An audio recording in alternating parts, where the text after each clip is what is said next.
Good morning, friends. This morning is the fifth Sunday after Trinity, and the intent is God as peace. This is a very, very important topic for us living at this time, and being aware, because of our news media, brings us instant access to all these things all the time, being instantly aware of the conflicts in the world.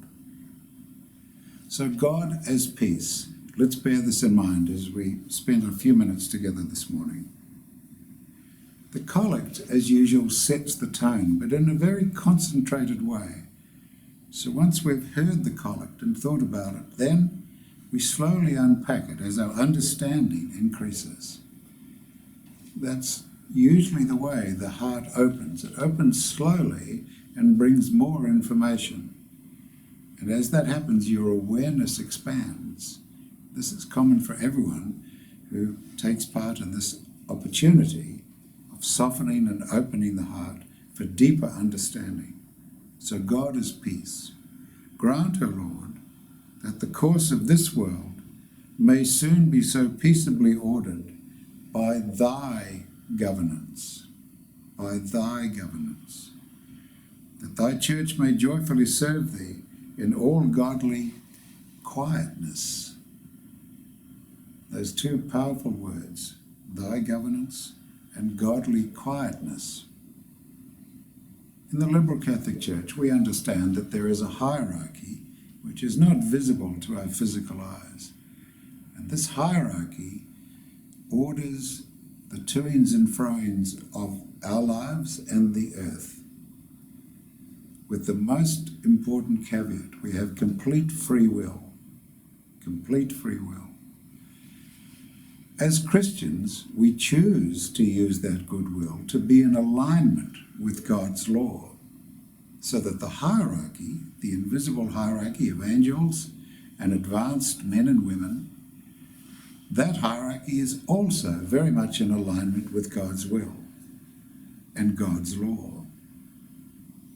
And what this collect is telling us is that we ask that the world be governed by your governance, in other words, by divine law.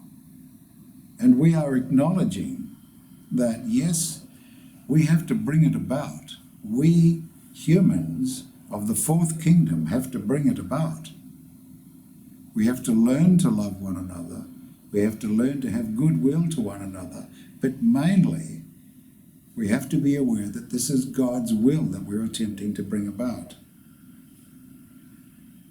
And one of the indications that we are in alignment, if you like, with God's will is godly quietness. The quietness that comes from within. We may have all heard that expression, the still small voice. And we've got a lovely hymn which has that phrase in it. The still small voice of God. That still small voice comes when we're quietly meditating. We're in a physically quiet place, but mainly when we're quiet within. We can still develop the ability to be quiet within, even in a noisy place, but it just helps in the early stages to have a quiet place to do this. But that still experience of godly quietness tells us then we are in tune and we'll be guided at that point. How will we be guided? A feeling will come, an impression will come, a little bit of knowing will come about what to do next. And so then the epistle that Wendy read this morning from Galatians. So St. Paul is writing to the Galatians. The Galatians that he was writing to was in what we would call Western Turkey. So if you can imagine Palestine or the Holy Land, and you can imagine Cyprus off to the west, if you went right up from Cyprus, you're there, the Galatians would be up there. A group of Celts, the Celts, like the Vikings, extensions of them, came down the river Danube and all that sort of thing, and all that part of the world. Very active group, very creative group. Anyway, so the Galatians are there, and the little groups of Christians springing up as St. Paul is going around that area through, this is part of the Roman Empire, a little bit of part of the Roman Empire. And St. Paul is saying to them, the message of Jesus is love one another, and with that comes the understanding that you are now operating inside God's law. And if you are operating inside God's law, it comes with enormous benefits. You immediately experience these things, and he has a list here. Paul likes to have lots of lists, which is great. Love, joy, peace, long-suffering, gentleness, goodness, faith, meekness, temperance. And against that, as he says, against that there is no law. In other words, he's saying there's no law against any of that. In fact, quite the opposite. You are then operating inside God's law. And so we're starting to get a sense, or I'm trying to give you a sense here, where God as peace comes with these benefits, but it needs from our side an equal effort. An equal effort.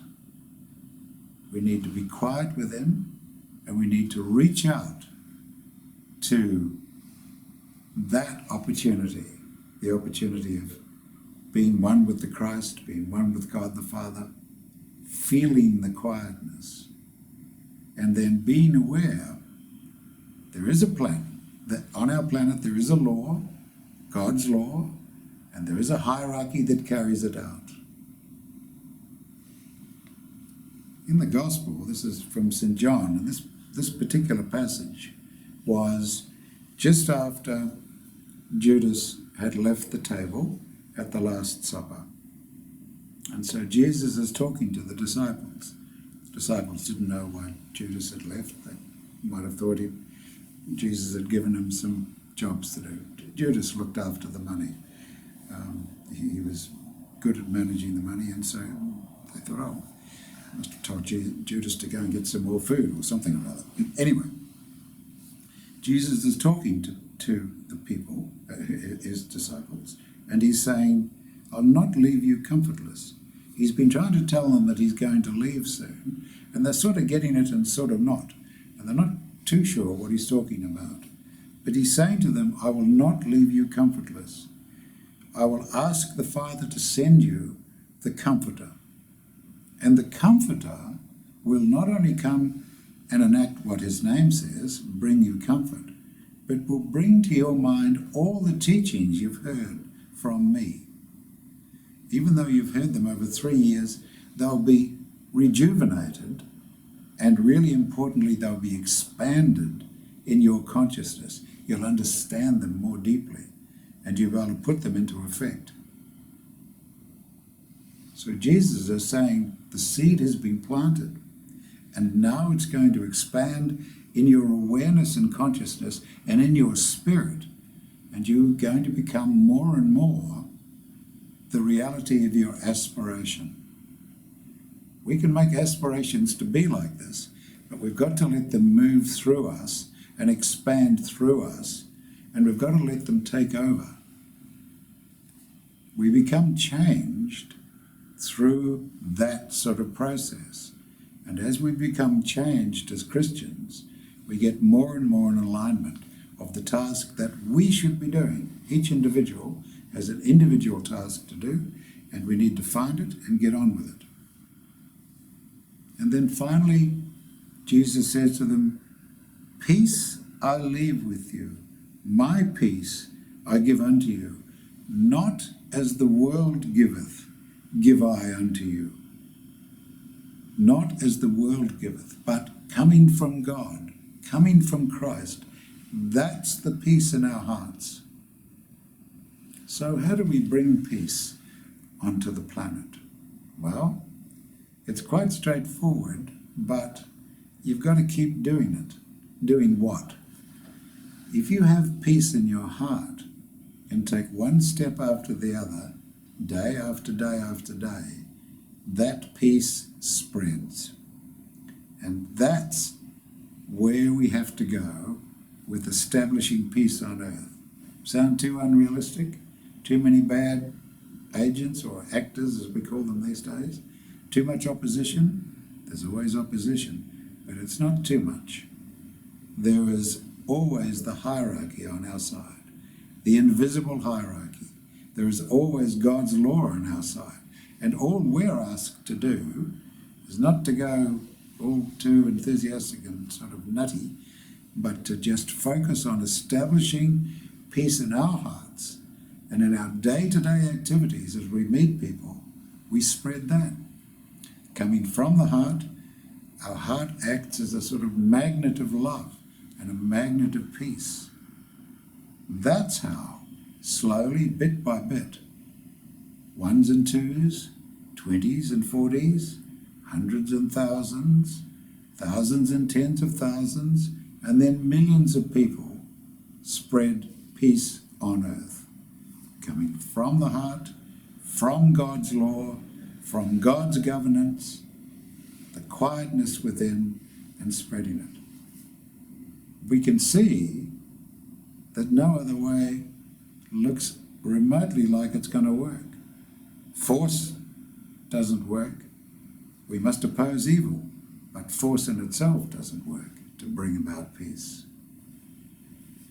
And so this passage, the last passage in the reading of the gospel this morning, let not your hearts be troubled, neither let them be afraid. So that's a wonderful phrase to hold as an aspiration through the day. You're thinking about love as the magnet of love, the heart as the magnet of love, spreading love in that sense, vitalizing everyone you meet, vitalizing them with God's love flowing through your heart,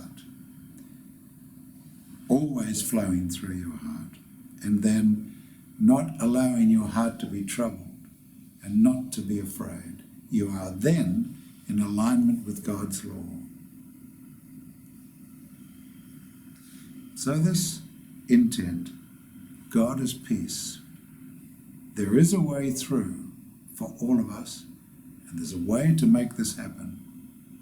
And I think each individual on the planet, each person can do this. Each individual can make a difference, an enormous difference. You mightn't see it on one day to the next, but you'll see it cumulatively through your life.